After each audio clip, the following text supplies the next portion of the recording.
Vicky Darden is a cervical cancer survivor and cancer activist.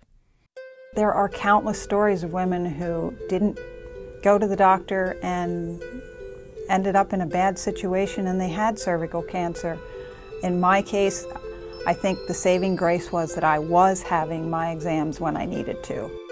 You'd be hard-pressed to find anyone who hasn't been touched by cancer, and in my case, it was multiples. And I just came to a realization that although I'm not a doctor and I can't find a cure, there are things I can do. I actually became the Livestrong Army leader for the Susquehanna Valley, started handing out the Livestrong bracelets and the Livestrong notebooks. I go down to Capitol Hill.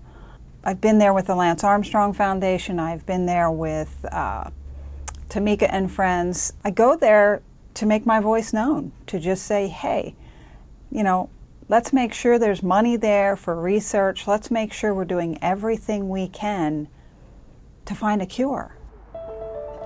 For 5 years here where I work, I was doing a pediatric event for kids, basically giving pediatric cancer patients a day of fun where they could just forget about the fact that they are very sick. We did Tibetan prayer flags. We had the kids sign them with whatever they wanted to put on them. I worked in conjunction with an organization called the Love, Hope, Strength Foundation, and that organization volunteered to have their crew hike them up to the top of Mount Everest, where they would be flown forever. Those kids, they really need to just have fun and be kids. So it just makes me feel like as one person I am making a difference. My inspiration comes from my own children and my grandchildren.